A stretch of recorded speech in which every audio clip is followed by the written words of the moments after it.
అమ్మకు అన్నం పెట్టనుడు పిన్నమ్మకు బంగారు గాజులు కొనిస్తాడట. అధికారం ఉంటే ఒక రకంగా, సీఎం కుర్చీ దిగిపోతే మరో రకంగా మాట్లాడడం చంద్రబాబు నైజం. 14 ఏళ్ల సీఎం, 40 ఏళ్ల రాజకీయ జీవితం అంత కుట్రలు, కుతంత్రాలే. పెనుకొండలో చంద్రబాబు వ్యాఖ్యలపై అనంతపురం ఎమ్మెల్యే అనంత వెంకటరామరెడ్డి ఫైర్. మాజీ ముఖ్యమంత్రి తెలుగుదేశం పార్టీ అధ్యక్షుడు చంద్రబాబు నాయుడు గారు ఒక తెలుగుదేశం పార్టీ ఆధ్వర్యంలో ఒక కార్యక్రమం చేశారు పెనుగొండలో.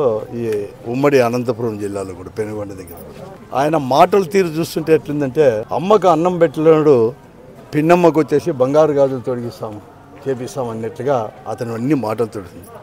అతను అధికారంలో ఉన్నప్పుడు ఒక రకంగా, ముఖ్యమంత్రి నుంచి పీఠం దిగిపోయిన తర్వాత ఎన్నికల సమయంలో ఒక రకంగా మాట్లాడేది అతని నైజం.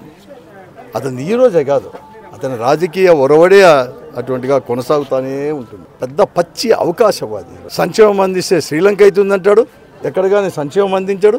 రైతాంగానికి రుణాలు అప్పులన్నీ కూడా రద్దు చేస్తామని తర్వాత కూడా ఎక్కడ కానీ చేయలేని వాడు. డాక్రా సంఘాలకి అన్నీ కూడా రద్దు చేస్తామని చెప్పేసి కడకి ఎన్నికల సమయంలో పసుపు కుంకుమతో 10,000 రూపాయలతో కూడా సర్ది అవన్నీ కూడా డీఫంక్ అయ్యేటట్లు కూడా చేసిన ఘనత, కీర్తి అతనికి. ఘనకీర్తి కూడా చంద్రబాబు నాయుడు గారికి, తెలుగుదేశం పార్టీకి, ఆ రోజున్నే వారి యొక్క మిత్రపక్షాలు పవన్ కళ్యాణ్ పార్టీ అయిన జనసేన పార్టీ కావచ్చు, లేకుంటే బీజేపీ పార్టీకే దక్కుతుంది.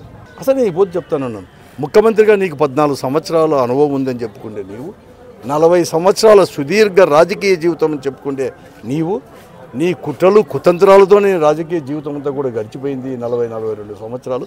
ఎప్పుడైనా కానీ ఒక సంక్షేమ కార్యక్రమం ఎవరైనా కానీ ఈ ఆంధ్రప్రదేశ్ ప్రజల్లో, ఉమ్మడి ఆంధ్రప్రదేశ్ కావచ్చు, విడిపోయిన ఆంధ్రప్రదేశ్లో కావచ్చు, ప్రజల దగ్గరికి పోయి ఒక సంక్షేమ పథకం నువ్వు ఇచ్చినప్పుడు చేసినావని చెప్పేసి ఎవరైనా